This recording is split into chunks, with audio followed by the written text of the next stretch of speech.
Hello বন্ধুরা, আমি আর আকরাম ভাই একসঙ্গে ভিডিও করার জন্য শুটিং করার জন্য আসলাম। তো আমরা চিন্তা করেছি যে আমি আর ভাই একসঙ্গে কাজ করব আর কি। তো আমরা দুই ভাই কন্টেন্ট ক্রিয়েটর। আমরা চেষ্টা করি আত্রাইয়ের ঐতিহ্য তুলে ধরার জন্য এবং আত্রাইয়ের যে সংস্কৃতি আছে সেই সংস্কৃতি তুলে ধরার জন্য চেষ্টা করি আমাদের ভিডিওর মাধ্যমে। তো আপনারা যে যেখান থেকে দেখতেছেন অবশ্যই সবাই একটু কমেন্ট করবেন। এবং আকরাম ভাই খুব কষ্টবাদী মানুষ এবং কষ্ট কথা বলেন।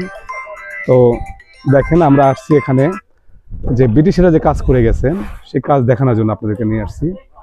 দেখেন এটা হলো রেলওয়ে ব্রিজ হচ্ছে, মানে আগের যে ব্রিজটা ছিল সেই ব্রিজটা ভেঙে যাওয়ার কারণে, পিলারটা ভেঙে যাওয়ার কারণে নতুন আবার পিলার তৈরি হচ্ছে।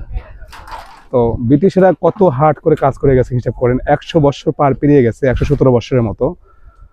তো এখনো সে কিছু কিছু জায়গা এখনো ভাঙে না, এখনো টিকে আছে। কোনো কারণে হয়তো বা এই ব্রিজটা আবার নতুন করে তৈরি করার চেষ্টা করতেছে। তো আমরা নিয়ে আসলাম, এখানে নাকি ভিডিও সেজে ফরিউ যায় আর কি। তো ফরিউ যাওয়ার জন্যই আমরা এই ভিডিওটা মূলত করা। আর আপনাদেরকে যে ব্রিজ কীভাবে তৈরি করে, একটা ব্রিজের যে পিলার আছে দেখেন, এই পিলারগুলো তৈরি করে যে কীভাবে করে, সেজন্যই আমরা মূলত এখানে নিয়ে আসা। তো ওই ভাইয়েরা কষ্ট করেন, অনেক শ্রমের বিনিময়ে দেখেন আমরা যে শোক অনুভব করি, সেই শোক অনুভব করার পিছনে যে কারিগর যারা, সেই কারিগরগুলো এনাদেরকে হয়তো অনেক কেউ জানেই না, চিনেই না। ওনারা কখনো ভিডিওতে আসেন না, ওনারা পিছন থেকে কাজ করেন, তো সেজন্য আপনারা চিনতে পারেন না।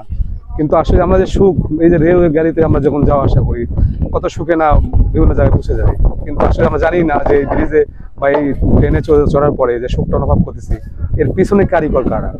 তো পিছনে কারিগরকে দেখানোর জন্যই আপনাদের ভিডিও করা। এনাদের অনেক কঠোর পরিশ্রমের পরেই আমরা কিন্তু এত সুখ অনুভব করি। যেমন অনেক কৃষক যারা কৃষি কাজ করেন, তারা যে খাবারটা তৈরি করেন বা যে প্রোডাক্টগুলো তৈরি করেন, আমরা বিভিন্ন টাকা দিয়ে সে প্রোডাক্ট কিনে খাই, মনে করি যে আমরা টাকা দিয়ে আসলে ওই খাবারগুলো কিনে নিচ্ছি। কিন্তু ওর পিছনে যে মানুষগুলো কাজ করে, সে কাজে যে কি কষ্ট হয় বা ওই কাজের যে গল্পগুলো, এই গল্প যদি আপনি সামনে না আসেন, তো কখনোই আপনি বুঝতে পারবেন না, তাদের কষ্টটা আপনি অনুভব করতে পারবেন না। তো আমাদের এই ব্রিজটা তৈরি করতেছেন এনারা অনেক শ্রমিক মানুষ হলেও তারা চুরি করেন না, ডাকাতি করেন না, কিন্তু তারা শ্রম বিক্রি করে খান।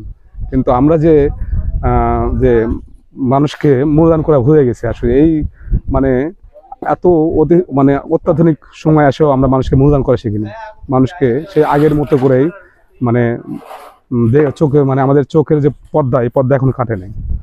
তো এনারা কাজ করেছে, অবশ্যই যারা কাজ করবেন তাদেরকে সম্মান করবে সবসময়। এই জন্য ওনারা পেশা